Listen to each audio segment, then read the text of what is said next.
मिलकर कोशिश तो करिए कि हम इससे निपटे, लेकिन बहुत मुश्किल होता जा रहा है। खासतौर पर रिसोर्सेज की मद के अंदर बैनुल-अक़वामी बरादरी पाकिस्तान की मदद कर तो रही है, लेकिन जितना बड़ा ये डिजास्टर है, हिस्ट्री का सबसे बड़ा ये डिजास्टर है, उतनी इमदाद शायद पाकिस्तान को नहीं मिल रही है। एंड वी थिंक कि पाकिस्तान के साथ ज़्यादा इंटरनेशनल कम्युनिटी को आगे आना चाहिए और ज़्यादा बढ़ चढ़, क्योंकि तकरीबन $10 अरब का नुकसान तो कम से कम इंफ्रास्ट्रक्चर की मद में हो चुका है पाकिस्तान को। अभी लगाया जाना बाकी है। तो I think there should be some more from international community. Exactly जी। और सिंध की हम बात कर रहे हैं तो मंजर झील कंट्रोल में नहीं आ सकी। झील में 3 कट और 1 शगाफ पड़ने के बाद भी पानी की सतह कम नहीं हुई।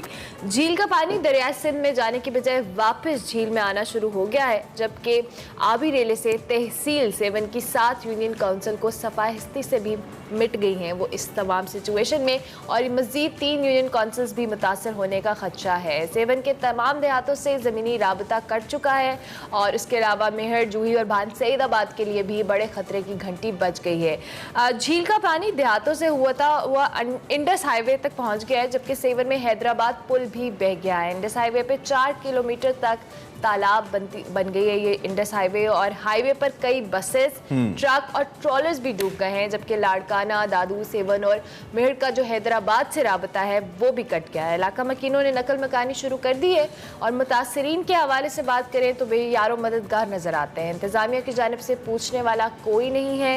हजारों अफराद सड़कों के किनारे खुले आसमान तले मौजूद हैं, जबकि जनूबी पंजाब में भी सैलाब कई अलमनाक दास्तानें छोड़ गया है। मुतासरा अजला की सूरत हाल भी इंतहाई संगीन है, जबकि पीने का पानी साफ पीने का पानी नहीं है, खाने के लिए खुराक नहीं है। एक ही तालाब से इंसान और जानवर आलूदा पानी पीने पर मजबूर साथ हम विजुअल्स भी दिखा रहे हैं, और मैं वंस अगेन कह रहा हूँ कि ये विजुअल्स इंसाफ नहीं करते जितनी बड़ी क्लैमिटी है, जितना बड़ा नुकसान है। और एक होता है ना कि आप इमेजिन करते हैं कि ऐसे होगा सैलाब। कल वो जो इंडस हाईवे की एक वीडियो हमने देखी, दैट वाज हॉरिबल, उस जिसके अंदर वो बोर्ड जो है सड़क के ऊपर जो लगा होता है इंडिकेटर, वो भी डूबा हुआ था। और ये फुटेज आपके सामने है इस वक्त जिसकी हम बात कर रहे हैं कि पीने के पानी की शदीद मसाइल हैं, बीमारियाँ, गैस्ट्रो, मलेरिया, हैजा, सब कुछ फैल रहा है, और सब बातें जो रोज़ हम आपको बता रहे हैं, लेकिन सूरत हाल ख़राब से ख़राब तर हो रही है। हमारे साथ इस वक्त हमारे सीनियर कामरान यूसुफ साहब मौजूद हैं, सीनियर सहाफ़ी हैं, फील्ड में भी गए हुए थे कामरान। तो हमने सोचा कि उनसे ज़रा एक तो जो ग्राउंड रियलिटीज़ वो देख कर आए हैं वो उस पर बात कर लें थोड़ा, और उसके साथ साथ हम इसको कैसे निमट सकते हैं इस पर भी थोड़ा इज़हार ख्याल उनसे कर लिया जाए। Kamran, thank you very much. सुबह खैर। पाकिस्तान के लिए सुबह अच्छी नहीं है, मुसलसल इतना बड़ा चैलेंज, एक वैसे ही हम इकोनॉमिक क्राइसिस का शिकार थे, पॉलिटिकल क्राइसिस का शिकार थे, और उसके ऊपर ये जो फ्लड्स की सिचुएशन है बहुत चैलेंजिंग हो गई है। सबसे पहले तो फर्स्ट इंफॉर्मेशन एंड एक्सपीरियंस आपका जो रहा, किन इलाकों तक आप गए और क्या देखा आपने कामरान? देखें, सबसे पहले तो मैं यही कहूंगा कि ज़ाहिर क्रिकेट की आपने बात की, यकीनी तौर पर पाकिस्तान जीता है, लेकिन मैं वहां से होकर आया हूं। जितनी ये जो खुशियां हैं, जितनी जो सियासी हमारे लीडरान हैं, वज़ीर-ए-आज़म हैं, प्रेसिडेंट हैं, उनके बयान मुझे बहुत बेमानी लगते हैं। जो सदर कह रहे हैं कि ये खुशी का लम्हा है, आप बिलीव करें, आप वहां पे जाएं तो ये कोई खुशी का लम्हा नहीं है। मुझे तो मतलब आई एम सॉरी टू से, ये उन लोगों के जख्मों पर नमक छिड़कने के बराबर है। वहां अगर आप जाएं, मतलब आप तसव्वुर नहीं कर सकते। 3 अजला में मैं गया, सखर में कदरे सूरत हाल बेहतर है, खैरपुर और कंबर शादात पोर्ट। तो आप तसव्वुर नहीं कर सकते कि इवन के जब मैं यहाँ से जा रहा था तो मुझे शायद भी तवक्को नहीं थी कि शायद इतना बड़ा डिजास्टर होगा। मैंने कहा यकीनन सैलाब होगा, लेकिन जब मैं वहां पे पहुंचा तो आप यकीन करें कि बिल्कुल मेरे ख्याल में अल्फाज नहीं है कि जिस तरीके की ट्रेजेडी वहां पर अनफोल्ड हो रही है। मसलन मैं कंबर शादात पोर्ट गया, तकरीबन वो सखर से कोई 100-150 किलोमीटर के फासले पर है। तो 100 किलोमीटर की जो रोड थी, आपको ऐसे लग रहा था कि आप समंदर के बीच में से गुजर रहे हैं। अच्छा। आपके दोनों अतराफ सिर्फ पानी था, हद निकाह में। साथ में लोगों की फसलें, लोगों के घर, जानवर जो हैं वो रोड के ऊपर मरे पड़े हुए, और रोड के ऊपर वो लोग, सिर्फ जो ड्राइव पैच था वो सिर्फ रोड थी।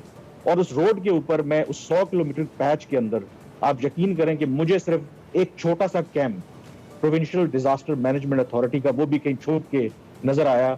ना वहां पर मुझे गवर्नमेंट किसी भी तरह से नजर आई, ना मुझे वहां पे कोई एनजीओ नजर आई, और ना वहां पे मीडिया नजर आया। मैं यकीन करें, मैं वहां पे गया तो वो लोग मुझे शायद मसीहा समझने लगे। आप कहते हैं कि आप पहले बंदे हैं कि जो हमारी बात सुनने आए हैं, तो प्लीज हर शख्स जो है वो पकड़ के मुझे कह रहा था कि प्लीज मेरी स्टोरी सुने, प्लीज मेरे पास आए, मेरे घर आए। मतलब आप यकीन नहीं कर सकते, तसव्वुर नहीं कर सकते। और मैं हैरान था कि 2 के इस्लामाबाद के अंदर और अदरवाइज जो जितनी फुर्तियां नजर आ रही हैं, हमने कोई नेशनल फ्लड रिस्पांस सेंटर और कोऑर्डिनेशन वो सब कुछ बना दिया है। ऑन ग्राउंड मैं आपको हल्फन कह सकता हूँ कि कोई वहां पर तो कामरान, ये जो वहां पे आकर प्रेस कॉन्फ्रेंसेस होती हैं, स्टेटमेंट्स दी जाती हैं, हमने इतने रिलीफ कैंप्स बना दिए, इतना ये सब कर दिया, तो ये तो सिर्फ हवाई बातें हैं। अगर आप ऑन ग्राउंड ये सिचुएशन देखकर आए हैं, अगर लोगों को अभी तक रेस्क्यू या रिलीफ ही नहीं मिला, तो फिर ऐसी गवर्नमेंट ने क्या इकदाम किए हैं जो बजाय जिस पे आके वो बड़ी शौकी से आके टीवी स्क्रीन पर बताते हैं जी हमने ये कर दिया, हमने वो कर दिया। देखें, जो आप बात कर रही हैं ना रिलीफ की, जो सबसे बुनियादी जो नुक्ता है कि आप कम से कम वहां पर लोगों को एक खामा तो दे देना। मुझे सारे जितना मैं वहां पे गया, कुछ जगहों पे शहरों के अंदर सक्कर में मुझे नजर आया एक आध जगह पे उन्होंने एक रिलीफ कैंप बनाया हुआ था, लेकिन ज़ाहिर है कि आबादी बहुत बड़ी है। जब मैं वहां पे रूरल एरियाज में गया, एक मुझे नजर नहीं आया कि हुकूमत की तरफ से किसी को कैंप दिया गया हो। एक जो इतनी अफसोसनाक और दर्दनाक जो स्टोरी, जब मैं खैरपुर का एक इलाका है कोट डिज्जी, वहां पे पहुंचा, जब मीडिया उनको पता लगा कि मीडिया की टीम आई है, तो लोग मेरे पास भागते हुए कि सर आप आए, यहाँ पर एक 3 साल बच्ची जो है इस कैंप में भूख की वजह से फौत हो गई है। और जब मैं गया वहां पर, तो वो उसके वालिदैन से जब मेरी बात हुई, उसकी जो वालदा जो बेचारी मतलब बयान नहीं कर सकता, तो उसका ये कहना था, उनका ये कहना था कि हमारे पास खाने के लिए कुछ नहीं है, पीने के लिए कुछ नहीं है, और मेरी बेटी जो है रात भर तड़पती रही और इस तरीके से वो फौत हो गई है। और उसके बाद जब फिर जाहिर है कि जब उनको पता लगा कि मीडिया आ गया है, तो फिर अगले दिन वहां कर जो DIG थे सक्कर के, जो कि खुद अपनी मदद आपके तहत, उन्होंने बाद में मुझे वीडियोस भी भेजी और वहां पर उन्होंने जो एक इमदाद पहुंचाई, लेकिन अदरवाइज कोई ऑर्गेनाइज्ड तरीका नहीं है। मतलब मैं तो देख के मतलब मैं तो बिल्कुल परेशान हो गया, और मुझे यकीन माने कि जाहिर है कि मैं सियासत को, हर चीज को कवर करता हूँ, तो हर चीज वो मुझे बिल्कुल बेमानी लगने लगी। तो इतना बड़ा डिजास्टर है, और ये तो अभी बिल्कुल स्टार्ट है। मेरे ख्याल में पानी तो कहीं निकलने का नाम नहीं ले रहा, और लोगों का ना सिर्फ घर तबाह हो गए हैं, बल्कि लोगों का मुआश चला गया है। कंबर शादात कोर्ट के अंदर आप देखें कितनी सतम जरीफी है कि एक तरफ रोड के ऊपर लोग पानी को तरस रहे थे, लोग एक रोटी को तरस रहे थे, साथ ही खेतों के अंदर ओपन जो भी उन्होंने कवर करके जो सरकार गंदम स्टॉक करती है, वो गंदम गल सड़ रही थी वहां पर, और वो गंदम तक उनका लोगों को एक्सेस नहीं था। भाई अगर पानी बारिश की वजह से, सैलाब की वजह से वो तबाह हो रही है गंदम, तो यही गंदम उन बेचारों को दे दो। ये हाल था। मतलब ऐसी है, मेरे पास अल्फाज नहीं है। आप जिस तरीके से बयान करें, आई कैन फील आप वहाँ पे क्या देख कर आए। ऑब्वियसली हमारे लिए बड़ी बाज़ औक़ात हम बड़े मजबूर हो जाते हैं ऑन कैमरा ऑन स्क्रीन, हम वो चीज़ें बयान भी नहीं कर सकते जो हमारे दिल के अंदर होती हैं, जो हम बयान करना चाहते हैं, बहुत मजबूरियाँ हो जाती हैं। इस सारी सूरत हाल के बावजूद कामरान, क्या तरीक़ाकार है? आप सीनियर सहाफ़ी हैं, आपने ऐसे बहुत से मामलात दुनिया भर में भी देखे हैं, पढ़े हैं, कवर भी किया होगा। सोल्यूशन क्या आपको नज़र आ रहा है? हुकूमत क्या करे? आपको नहीं लगता है कि ये सवाल ही इतना बड़ा है कि वो नहीं कर पा रहे, या कहीं ना कहीं आपको लगता है कि नहीं, ये नेग्लिजेंस है और इसके ऊपर हमें काम करना होगा? देखिए, इसमें कोई शक नहीं है कि डिजास्टर बहुत बड़ा है, लेकिन ऐसा भी नहीं है कि हुकूमत कुछ कर नहीं सकती। जिस तरीके से जितनी इमदाद बाहर की दुनिया से हर रोज हम देखते हैं कि जहाज के जहाज आ रहे हैं, हमारे लोकल रिसोर्सेज भी हैं। अब कम से कम जो रोड के ऊपर लोग बैठे हैं, अगर मैं वहां पे पहुंच सकता हूं, अगर मेरी रसाई वहां पे है, तो कम से कम 2-3 चीजें तो कर सकते हैं ना, कि उनको आप खैमे प्रोवाइड करें, आप उनको साफ पानी उनको दें, आप उनके खाने का इंतजाम करें। मतलब ये कोई मुश्किल काम नहीं है, और वो बिल्कुल वहां पे नहीं हो रहा। बल्कि मैं आपको ये बताता हूं कि जब उन्होंने देखा कि एक वहां पर बहुत सीनियर गवर्नमेंट के डॉक्टर कंबर शादात कोर्ट में, वो ज़ाहिर कैमरे पे नहीं आना चाहते थे, उन्होंने मुझे साइड पे ले जाके मुझे कहा कि आप जाके इस्लामाबाद और बाकी दुनिया को बताएं कि एक और बड़ा डिजास्टर इस इलाके में अनफोल्ड हो रहा है। मैंने कहा क्या हुआ? उन्होंने कहा कि ये लोग, आप खुद भी जिक्र कर रहे थे कि ये लोग यही जो गंदा पानी है जहां से जानवर नहा रहे हैं, जानवर ये वो पानी पी रहे हैं। आप देखेंगे कि आइंदा आने वाले दिनों में बच्चों समेत लोग जो हैं यहाँ पे, लोगों की जानें जाएंगी। तो प्लीज खुदारा, मैं गवर्नमेंट का डॉक्टर हूँ, मैं सामने नहीं आ सकता, ये आप मैसेज दुनिया तक पहुंचाएं कि खुदारा और कुछ नहीं कर सकते, तो इनको साफ पानी जो है मुहैया करें। तो मेरा नहीं ख्याल कि डिजास्टर जितना मर्जी बड़ा है, गवर्नमेंट की बहुत बड़ी नेग्लिजेंस है, गवर्नमेंट बिल्कुल हेल्प कर सकती है। तो जो ट्रक कामरान, पे ट्रक ये तो बहुत बात हमें नजर आ रही है वहां पे नहीं पहुंच रही। तो कामरान, ये तो वो इलाके हैं जहाँ पे आपकी रसाई है। बहुत सारे ऐसे इलाके भी तो होंगे जहाँ पर मीडिया टीम्स या कोई भी कैमरा उस तरह से नहीं पहुँच सकता और रिपोर्ट भी नहीं हो सकते। तो आपकी रसाई जहाँ तक है, एटलीस्ट गवर्नमेंट वहाँ तक भी जाने से कासिर है कि वहाँ पे जाके लोगों को कोई रिलीफ या हेल्प कर सके। और जैसे आपने खुद भी मेंशन किया कि खाना पीना ये सब चीज़ें तो कर ही सकती हैं हुकूमतें, क्योंकि इतने बड़े सेटअप चलते हैं जब सूबों के अंदर, जब इन देहातों में जाते हैं, ज़राई फसलें होती हैं। तो क्या इन तक इमदाद पहुंचना इतना इम्पॉसिबल है कि अब तक कोई हुकूमती हेल्प वहाँ पहुंची ही नहीं? बिल्कुल इम्पॉसिबल नहीं है। जब मैं गया कंबर शहादात कोर्ट में, उससे एक रोज पहले वज़ीर आज़म शहबाज शरीफ कंबर शहादात कोर्ट में थे। तो लेकिन मुझे समझ नहीं आई कि वो किस जगह पे गए हैं। वो सारे गवर्नमेंट मैनेज्ड सारा प्रोग्राम होता है। और इसी तरह से हमारी बाकी जो सियासी क़यादत है, इमरान खान साहब सक्कर में थे जब यहाँ पे मौजूद था, और जिस जगह वो ठहरे, जिस होटल में ठहरा था, बिल्कुल उसके ऑपोजिट एक उनके जो लोकल वहाँ पे रहनुमा थे, वहां पर वो आए जहाँ पे सैलाब का कोई नामो निशान नहीं था। वहां पे कुछ उन्होंने तकरीर की, कुछ जो मुतासरीन थे उनको उन्होंने खाना खिलाया। तो मुझे बहुत अफसोस हुआ कि शायद इमरान खान साहब के साथ जो मुशीर हैं, कम अज कम वो ये करते कि इमरान खान साहब इमदाद ना भी लेके जाएं, एक दफा उन जगहों पे चले जाते तो उसके तवज्जुह से कैमरे वहां पे पहुंच जाते, तो शायद वो मसला हल हो जाता। तो मतलब जो हमारे सियासी लीडर भी हैं वो बस सेफ खेल रहे हैं कि जहां पर एक प्रोग्राम अरेंज कर दिया जाता है, आप और बस 12 पिक्चर्स और वीडियोस बन जाती हैं ताकि उससे उनकी ट्वीट्स का पेट भरा जा सके। अच्छा कामरान, जो लोकल एडमिनिस्ट्रेशन है वो बड़ी इंपॉर्टेंट होती है इस मामले में। जो एसीज डीसीज हैं, क्योंकि हमारे यहाँ लोकल बॉडी सिस्टम तो नहीं है, अवामी नुमाइंदगान तो नहीं है जिनके पास कोई अथॉरिटी या फंड्स हों, लेकिन लोकल एडमिनिस्ट्रेशन एक रोल प्ले कर सकती है ब्रिज करने के लिए सूबाई हुकूमत के साथ एंड रिसोर्सेज को वहां तक लाने के लिए। आपका राब्ता हुआ असिस्टेंट कमिश्नर, किसी डिप्टी कमिश्नर से उन इलाकों के, और क्योंकि उनके नीचे सारी मैनेजमेंट है, उनके नीचे सारी एडमिनिस्ट्रेशन है, तो कोई राब्ता उनसे हुआ? वो भी रोल प्ले कर रहे हैं या बेबस हैं या करना ही नहीं चाह रहे ऊपर हुकूमत की तरह?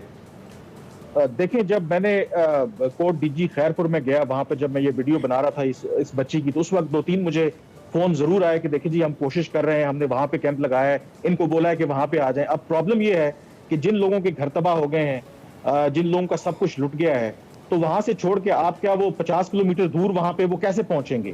ऑलरेडी हर तरफ सड़कों में पानी आया हुआ है, तो इमदाद आपने उन लोगों तक पहुंचानी है। और दूसरा, वहां पर जो लोग थे मुतासरा, मैंने उनसे पूछा भी कि जब आपके साथ ये पानी आपके पास नहीं है, खाने पीने की चीजें नहीं है, तो आपने मकामी जो इंतजामिया उनको बताया है?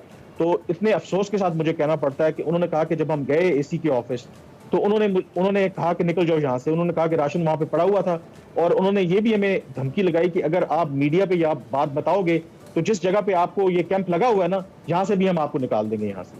तो वहां पे इस तरह की सूरत हाल है, तो आप बयान नहीं कर सकते। मतलब कम से कम सिंध के ये जो 2-3 अजला हैं जहाँ पे मैं गया हूँ, इन दिनों में 3 दिन वहां पे रहा, ना तो मुझे वहां पे कोई MNA, ना वहां पर मुझे कोई MPA, ना कोई और ऐसी एक्टिविटी नजर आई कि इतना बड़ा डिजास्टर हुआ है तो वहां पर लोग जो है उनकी मदद कर रहे हैं। तो मतलब हमारे वही आपसे कह रहा हूं, वजीर खारिजा साहब की तरफ से भी कोई अपडेट नहीं है? उनका इलाकों को तो अपना लाड़काना डूबा हुआ है, नवाब शाह जो उनकी फुप्पो का हल्का है वो डूबा हुआ है, खैरपुर नफीसा शाह साहिबा का जो है वो डूबा हुआ है, सक्खर जहाँ पे खुर्शीद शाह साहब जिसके बड़े दावेदार, मतलब सभी यू नेम इट, तो कोई भी आपको वहाँ पे एक्टिव नजर नहीं आया, लोकल एडमिनिस्ट्रेशन के ऊपर उनको पुश करता नजर नहीं आया। कम से कम वजीर आजम या वजीर आला नहीं पहुंच सकते, ऐसी DCs तो पहुंच ही सकते हैं हर इलाके के अंदर। बिल्कुल आप ठीक कह रहे हैं। यहाँ पर ये खैरपुर का जिक्र किया, सक्खर का आपने जिक्र किया, कंबर शहादात कोर्ट जो है वो हार्डली जो है आधे घंटे की ड्राइव पे है लाड़काना से। तो वहां पर और वो मेन रोड है, सबको नजर आ रहा है। अगर मैं वहां पे मकामी तो नहीं था, लेकिन मैं जब ट्रैवल किया तो सब कुछ मुझे वहां पे नजर आ रहा है। तो कम से कम जहां मैं गया, मुझे वहां पर कोई इस तरह की प्रेजेंस नजर नहीं आई, और मैं मतलब बहुत डिसअपॉइंट हुआ। मेरा ख्याल था कि इतना बेनिफिट ऑफ डाउट आप जरूर दे सकते हैं कि इतना बड़ा डिजास्टर है कि कहां गवर्नमेंट पहुंचे, लेकिन कुछ तो करे ना। अगर 2 मिनट 5% 10% भी अगर उन्होंने कुछ किया होता वहां पे, तो आप कह सकते थे कि चलें यार कुछ ना कुछ तो कर रहे हैं। डिजास्टर इतना बड़ा है, तो मतलब अनबिलीवेबल सीन्स है। और मैं यहाँ पर यह भी जरूर कहूंगा कि हमारे मीडिया का भी बहुत ज्यादा कसूर है कि वो चंद जगहों पर तो पहुंचकर वो करते हैं रिपोर्टिंग के, चलें सरसरी सा वो तस्करा कर देते हैं, यहाँ पर तो इतना बड़ा डिजास्टर है, मेरे ख्याल में किसी और मुल्क में होता है तो नहीं कामरान, एक तो थैंक यू वेरी मच, इतना रियलिस्टिकली टीम्स डिप्लॉय करते जी, इतना रियलिस्टिकली जो आपने हमारे सामने पिक्चर रखी है, I certainly agree with you. हम पहले भी बात कर रहे थे, but thank you very much कि आपने एक इतनी क्लियर पिक्चर हमारे सामने भी रखी, क्योंकि हम मुसलसल बात करें, लेकिन ये वाला एहसास हमें भी नहीं हुआ पहले। और हमें उन इलाकों से रिपोर्टिंग आ रही थी जहाँ पे शायद कुछ ना कुछ एनजीओस काम कर रही थी, अगर हुकूमत नहीं भी थी तो बहुत सारी एनजीओस के हवाले से हम बात कर रहे थे कि वहाँ काम हो रहा है, लेकिन आपने जिन इलाकों को आपने मेंशन किया और वहाँ पे अगर कुछ भी नहीं है तो that's so unfortunate and thank you exactly very much कि आपने और ये मशवरा इनका बहुत कामरान का अच्छा है कि मीडिया टीम्स डिप्लॉय की जाएं और उनको इलाके असाइन किए जाएं कि वहाँ पे जाके वो काम करें। कामरान, इन दी एंड कुछ ऐड करना चाहें इन लास्ट 20 सेकंड्स? मैं इतना सिर्फ कहूंगा कि इन लोगों की जरूर मदद करें। मैं छोटा सा एक मिसाल दूंगा कि जब वहां पर कंबर शहादात कोर्ट में हम कवरेज कर रहे थे, मुतासरीन के इंटरव्यूज कर रहे थे, आप तसव्वुर नहीं कर सकते इतनी शदीद गर्मी थी वहां पे कि 5 मिनट आप वहां पे खड़े नहीं हो सकते। मैं कुछ घंटे वहां पे रहा तो मेरी स्किन जल गई है। तो जब हम काम कर रहे थे, थोड़ा सा ब्रेक लेने के लिए हम एक साए पे जब रुके तो मैंने देखा कि 2 बड़ी उम्र की खवातीन जो खुद मुतासर थी, जिनके पाँव में जूते नहीं थे, उन्होंने मुझे हाथ से पंखा जो है ना झेलना शुरू कर दिया। एक खातून आई, वो कहने लगी कि आपको मैं ठंडा पानी ला दूं, तो मैं उनके हाथ जोड़ने लगा कि आप ये क्या कर रही हैं, क्यों शर्मिंदा कर रही हैं मुझे। तो वो मुझे कहने लगी कि तुम हमारे बेटों जैसे हो, कि तुम इस जगह पे आए हो हमारी आवाज उठाने के लिए, तुम्हें गर्मी लगी है, तुम्हें ठंडे पानी की जरूरत होगी। तो मैं हैरान था, यार इन लोगों के ऊपर कयामत टूट गई है और ये इनको मेरी फिक्र है। हालांकि मेरे पास वो गाड़ी थी एसी, उसमें पानी भी था, सब कुछ था। तो आप तसव्वुर करें कि ये उनका दिल है। गरीब लोग हैं, सब कुछ लुट गया है, लेकिन उनको मेरी फिक्र थी। तो ऐसे लोगों की आप मदद करेंगे, आपकी दुनिया भी और आखिरत भी संवरेगी। तो मेरा मैसेज लोगों के लिए यही है कि कोशिश करें कि मदद करें इन लोगों की जिस तरह से भी कर सकते हैं। Right Kamran, right, thank you very much, बहुत शुक्रिया आपने हमें इस सूरत हाल से आगाह किया। वंस अगेन हम सिर्फ अपील कर सकते हैं, बात कर सकते हैं, और हम इस वक्त अपील हुकूमत से नहीं करेंगे। हम हुकूमत की बात नहीं करेंगे, हम सिर्फ पाकिस्तानियों की बात करेंगे जो पाकिस्तानियों को दर्द समझ सकते हैं। जैसे कामरान एक दर्द लेकर आए हैं वहाँ पे अपनी प्रोफेशनल जिम्मेदारियों के अलावा, और हमें वो दर्द महसूस हो रहा है यहाँ पे सुन के। आप इसको महसूस करें, आप अपनी किसी भी तंजीम जिसको आप पसंद करते हैं उसके पास जो कुछ भी कर सकते हैं कीजिए, और इन तंजीमों से गुजारिश है कि कोशिश करें उन इलाकों तक पहुँचे जहाँ पे कोई पहुँच नहीं सकता।